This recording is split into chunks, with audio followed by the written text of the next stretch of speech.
Metro 2B के diamond garden station को स्वतंत्रता सेनानी NG आचार्य का नाम देने की मांग हुई तेज। मुंबई के पूर्व और पश्चिम उपनगर को जोड़ने वाले मेट्रो 2B का निर्माण कार्य जहां एक और तेजी से चल रहा है, वहीं इस रूट में आने वाले चेंबूर डायमंड गार्डन स्टेशन को स्वतंत्रता सेनानी NG आचार्य का नाम देने की मांग तेज होती जा रही है। राष्ट्रवादी कांग्रेस शरद पवार गुट के वरिष्ठ नेता रविंद्र पवार शुरुआत से ही इस मुद्दे डटे हुए हैं। इस बार तो उन्होंने ऐलान कर दिया है कि यदि NG आचार्य नाम नहीं दिया गया तो चैम्बूर में सर्वदलीय आंदोलन छेड़ दिया जाएगा। वहीं दूसरी ओर चैम्बूर के कांग्रेस नेता राजेंद्र नगराले ने तो ये नाम देने के लिए सोमवार को आंदोलन करने की घोषणा भी कर दी है। काय नाराजी व्यक्त करतात, काय आहे नेमकं काय? खरं तर मला दुर्दैव वाटतं, कोणत्याही वस्तूला वास्तूला नाव देताना नाव असं द्यायला लागतं की ती वास्तूच्या इथून गेल्यानंतर किंवा त्या वास्तूला बघितल्यानंतर ज्याचं नाव दिलंय त्याच्या नावाचा, त्यांनी जे केलेले कार्य त्याचा गौरव त्या नावातून होतो आणि इतर जी लोक असतात, येणारी जी पिढी असते त्या नावातून त्यांना समजतं की अरे अमुक अमुक एक नाव आहे, त्या व्यक्तीने असं असं केलेलं आहे, म्हणजे त्यांना तो अभिमान वाटतो। असंच एक नाव आहे ते म्हणजे नारायण गजानन आचार्य, ज्यांनी या चेंबूरच्या इतिहासामध्ये ज्यांचं सोनेरी अक्षरात नाव लिहिलं पाहिजे असं हे व्यक्तिमत्व आहे। देशाच्या स्वातंत्र्य लढ्यामध्ये ज्यांचं कार्य होतं, शैक्षणिक आणि सामाजिक क्षेत्रात ज्यांचं मोठं कार्य होतं, असं नाव या मेट्रोच्या स्टेशनला द्यायला पाहिजे। मात्र डायमंड गार्डन असं नाव देतात, जो हिरत या नावामध्ये आहे, जे म्हणजे नारायण गजानन आचार्य, त्यांचं नाव सोडून तुम्ही कशाला हे डायमंड गार्डन वगैरे नाव देताय। आणि मी सर्वांना विनंती करतो, सर्व पक्षांना, की सोमवारी सकाळी 11 वाजता इथे आम्ही आंदोलन छेडणार आहे। सर्व पक्षीय आंदोलन असेल, सर्वांनी त्याच्यामध्ये सहभागी होऊन या आंदोलनाकरता सहभागी व्हावं। आणि एक आपला अभिमान आहे, नारायण गजानन आचार्य म्हणजे चेंबूरची शान आहे, आपला अभिमान आहे, आणि हा अभिमान जागृत करण्याकरता, येणाऱ्या पिढीला कळण्याकरता आपण सर्वांनी एकत्र येऊन या आंदोलनामध्ये सहभागी व्हायचंय अशी मी विनंती करतो। खरं तर नारायण गजानन आचार्य हे फार मोठा इतिहास आहे यांच्या नावामागे, कारण देशाच्या स्वातंत्र्याच्या चळवळीमध्ये त्यांचा मोठा सहभाग होता। तसेच त्यांनी शैक्षणिक क्षेत्रात, सामाजिक क्षेत्रामध्ये फार मोठं योगदान आहे त्यांचं। दीनदलित जी जनता होती त्यावेळेची, त्या सगळ्यांना सहकार्य करण्याचं काम या स्वातंत्र्य सैनिकांनी, ज्यांना आम्ही नाना म्हणतो, त्यांनी केलेलं आहे। आणि म्हणून माझं म्हणणं आहे, माझं नाही म्हणजे सर्व नागरिकांचं म्हणणं आहे, की तुम्ही सर्वांनी याच्यामध्ये सहभागी व्हायचंय आणि आपल्या या लढ्याला पाठिंबा द्यायचा आहे। नाही, माझं मत असं आहे की सर्वसामान्य लोकांचं जे मत आहे तेच आमचं मत आहे। या ठिकाणी बघताय मेट्रो स्टेशन या ठिकाणी होणार आहे आणि सर्व चेंबूरवासियांची अशी इच्छा आहे की या स्टेशनला गजानन नारायण आचार्य हे नाव देण्यात यावं।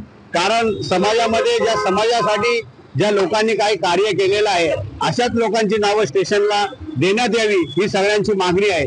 आणि नारायण आचार्य हे फार मोठे व्यक्ती होते, त्यांनी स्वातंत्र्य लढ्यामध्ये देशासाठी जे केलेलं आहे त्याची आपण भान ठेवून या स्टेशनला खरोखरच नारायण गजानन आचार्य हे नाव देण्यात यावं अशी मी मनापासून माझी इच्छा आहे।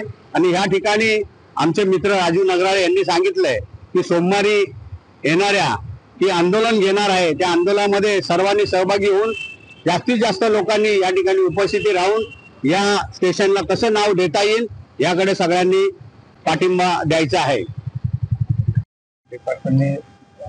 डायमंड गार्डन चेंबूर परिसरामध्ये आचार्य उद्यानाच्या बाजूलाच एक मेट्रोचं स्टेशन होते आणि त्या स्टेशनला डायमंड गार्डन असं नाव देण्याचा काहीतरी प्रस्ताव आज आलेला आहे। आणि या विभागाचे माजी खासदार राहुल शेवाळे यांनी त्याचं अभिनंदन करणारी एक पोस्ट समाज माध्यमावर टाकलेली आहे।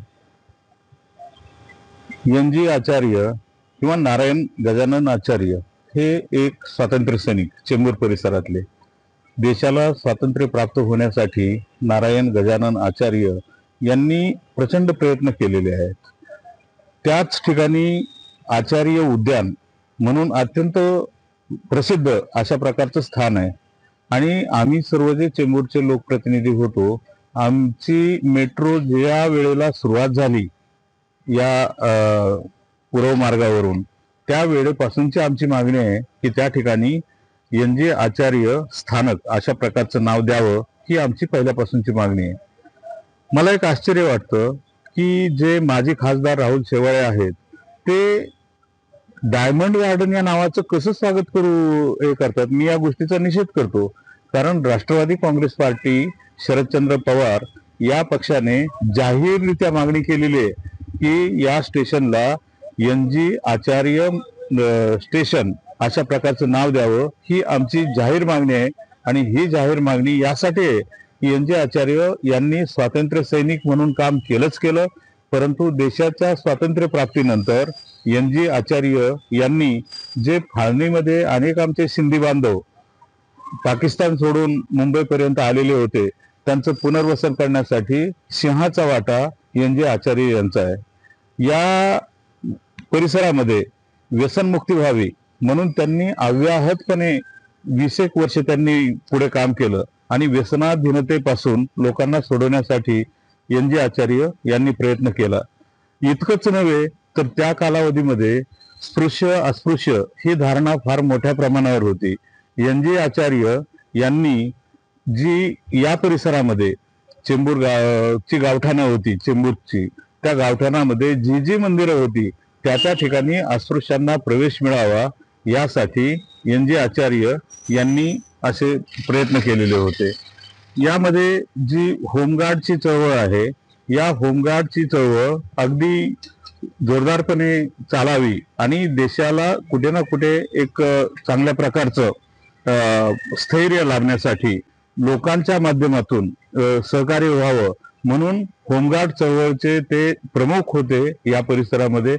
अशा प्रकारची नानाविध कामं हे NG आचार्य यांनी आपल्या जीवनामध्ये केलेली आहे आणि अशा माणसाचं नाव देण्याऐवजी कसला डायमंड आणि कसलं डायमंड स्टेशन वगैरे अशी तर म्हणून ही जी अक्कल शून्यता आहे प्रशासनाची, तर त्या मेट्रो प्रशासनाचा आम्ही चेंबूरवासीय म्हणून आम्ही धिक्कार करतो आणि आम्ही आग्रहपूर्वक आमची मागणी आहे की कोणत्याही परिस्थितीमध्ये आचार्य उद्यानाच्या बाजूला चेंबूरमध्ये जे स्टेशन होऊ घातलेलं आहे त्याला NG आचार्य स्टेशन अशा प्रकारचंच नाव द्यावं, अशी एक चेंबूरवासीय म्हणून आणि राष्ट्रवादी काँग्रेस पक्ष, शरदचंद्र पवार या पक्षाचा या परिसरातील एक प्रमुख नेता म्हणून माझी आणि माझ्या सर्व सहकाऱ्यांची ही मागणी राहील. त्यासाठी आम्ही लिखित मागणी प्रशासनाकडे केलेली आहे की त्या ठिकाणी NG आचार्य स्टेशन असं नाव द्यावं. आता यामध्ये आम्ही निश्चित मानानं ठरवू आणि माझ्या एका पक्षाची मागणी नाही, तर माझ्या पक्षाबरोबर इतर अनेक पक्षांनी मागणी केलेली आहे.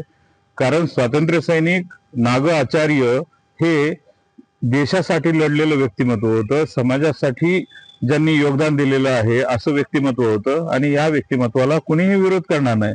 म्हणून चेंबूर परिसरामध्ये जे पक्षोपपक्ष आहेत, अनेक पक्ष या ठिकाणचे आहेत, या सर्वांनी एकजूट करून या विरुद्ध लढा उभारला पाहिजे आणि हा लढा उभारण्याच्या संदर्भामध्ये मी अवश्य प्रयत्न त्यामध्ये एकजूट होण्यासाठी मी प्रयत्न करेल आणि आम्ही सर्व पक्ष मिळून एकीनं या डायमंड गार्डन असं जे नाव दिलेलं आहे त्याचा आम्ही विरोध करू आणि कोणत्याही परिस्थितीमध्ये त्या ठिकाणी NG आचार्य किंवा नाग आचार्य स्टेशन अशा प्रकारचं नाव देण्यासाठी आम्ही आग्रह धरू.